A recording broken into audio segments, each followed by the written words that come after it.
Hi, നമുക്ക് ചോറിൻ്റെ കൂടെ പെട്ടെന്ന് തയ്യാറാക്കിയെടുക്കാൻ പറ്റിയൊരു സൈഡ് ഡിഷാണ് ഈ മാങ്ങാ ചമ്മന്തി.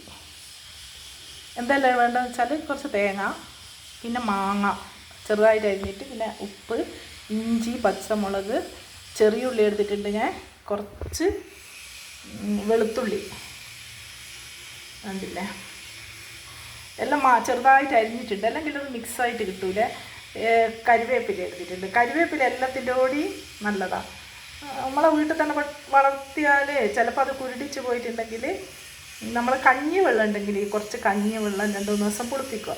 എന്നിട്ട് അത് ഡയലൂട്ട് ചെയ്തിട്ട് അതിൻ്റെ കുറച്ച് വിട്ടിട്ട് അത് ഒഴിച്ചു കൊടുക്കുക. എന്നിട്ട് കുറച്ച് ചപ്പിട്ടിട്ട് ലേശം മണ്ണും മുകളിൽ വെതറി ഇതാക്കുക. എന്നാൽ പിന്നെ കരിവേപ്പ് തഴച്ച് വളരും. അങ്ങനെ കരിവേപ്പില നമുക്ക് ദിവസവും പറിച്ചെടുക്കാം. അപ്പം ഞാനും കരിവേപ്പില പറിച്ചെടുക്കൽ തന്നെയാണ്. പച്ചമാങ്ങ, എന്നിട്ട് ആദ്യം പച്ചമാങ്ങ, ഇഞ്ചി, ഉപ്പും കൂടി. ഇത് പണ്ടല്ല ഇല്ലേ, ഇത്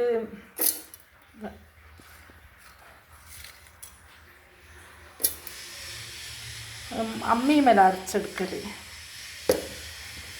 ഇതിപ്പോൾ നമ്മൾ മിക്സിയിലാണ് ഇടുന്നത്.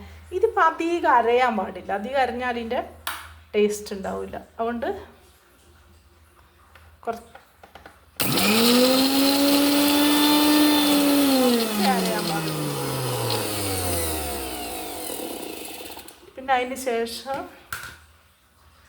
പച്ചമുളക്, ബാക്കി സാധനങ്ങളൊക്കെ ഇട്ട് കൊടുക്കും. ഉപ്പിൻ്റെ അളവൊന്ന് ശ്രദ്ധിക്കണേ. പെട്ടെന്ന് ഉണ്ടാക്കാനും കഴിയും, അത്രയും ടേസ്റ്റ് ഉണ്ടാവും. ഇത് നമ്മൾ കൂട്ടിക്കഴിഞ്ഞാൽ കഞ്ഞീൻ്റെ പൊടി ഇതെല്ലാം പണ്ടത്തെ ചമ്മന്തി ഇല്ലേ, തേങ്ങാ ചമ്മന്തി. ഇത് മാങ്ങയും കൂടെ കൂട്ടിയിട്ടുള്ള തേങ്ങാ ചമ്മന്തി. പണ്ട് ഇത് നമ്മൾ അമ്മി മെൽറ്റിട്ട് അരച്ചിട്ടെടുക്കൽ. ഇപ്പോൾ മിക്സിയിലൊന്ന് ഇതായാൽ മതി, മിക്സിയിൽ ഇട്ടിട്ട് അടിച്ചെടുത്താൽ മതി. പെട്ടെന്ന് നമുക്ക് തയ്യാറാക്കിയിട്ടെടുക്കാം. കണ്ട, ഈ മിക്സിയിൽ ഒന്ന് കറക്കിയെടുത്താൽ മതി. മിക്സിയിൽ നമ്മുടെ മാങ്ങാച്ചമ്മ എന്നിട്ടൊന്ന് നോക്കും, ഇത് പാകായിനോ നോക്കണേ ഒന്ന്. ഇത് മാങ്ങ എല്ലാം ഒന്ന് റെഡി ആയിട്ടില്ല. ഇതിൽ വേണേലേ ഒരിത്തിരി കുരുമുളക് പൊടിയും കൂടെ ചേർത്ത് കൊടുക്കുക. ഇപ്പം മാങ്ങയുടെ കഷ്ണം ഞാൻ ചെറുതായിട്ട് മുറിച്ചിട്ടുണ്ടെന്ന്. അപ്പം ഈ മാങ്ങ ഒന്ന് നല്ലോണം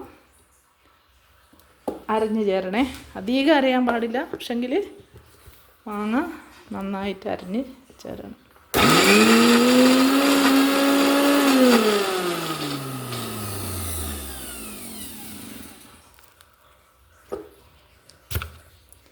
നമ്മുടെ മാങ്ങാ ചമ്മന്തി റെഡി ആയിട്ടുണ്ട്.